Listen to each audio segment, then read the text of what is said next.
Na, Aistis, tarp kitko, labai vertino Pasternaką ir net jo eilėraščių yra su epigrafais, su moto iš Pasternako.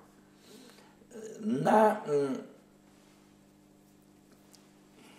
ir štai po to, kai baigiau universitetą, gyvenau iš vertėjo darbo. Tai yra pasirašydavau su leidykla sutartį, išversti kokią nors knygą, romaną ar panašiai, kokį pusmetį arba ir metus versdavau, paskui atiduodavau, gaudavau honorarą ir iš to honoraro tais laikais būdavo galima pragyventi. Būdavo galima tuos maždaug metus buvo galima ir pragyventi.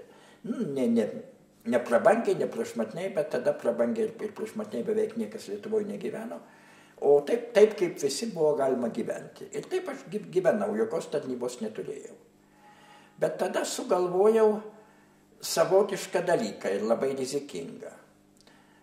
Sukurti tokį savišvietos būrelį, kuriame galėtų rinktis jaunimas ir, būrelis buvo neviešas, faktiškai netgi slaptas, ir dalintis žiniomis apie dabartinę pasaulinę kultūrą. Ta kultūra buvo Lietuvoje labai mažai prieinama, o mes norėjome skaityti pranešimus apie žymiosius dabartinius mūsų amžininkus, pasaulio rašytojus, amžininkus arba kiek ankstesnius, apie Hemingvėjų, apie Joyce'ą, apie Kafką, apie Ionesco, atsimenu tada, aš skaičiau pranešimą ir net bandėme pastatyti jo pjesę, Pamoka, kuri Paryžiuje ir dabar eina, kiek žinau, teatre, tokia jau 20 amžiaus klasika.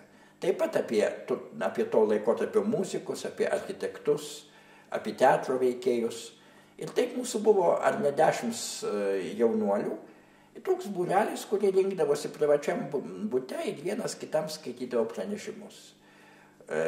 Tuo pačiu būdu lavinosi, tai buvo savišvietos būrelis.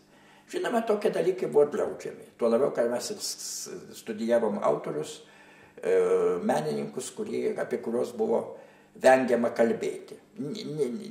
Ne visada dėl politikos, bet jie buvo modernistai, jie buvo, taip sakant, nieko bendro neturėjo su peršama tuomet Tarybų sąjungoje meno samprata ir geriau apie juos buvo nekalbėti. O mes kaip tik kalbėjome ir stengiamės suprasti, kągi jie rašo ir kokį jie nori pasakyti.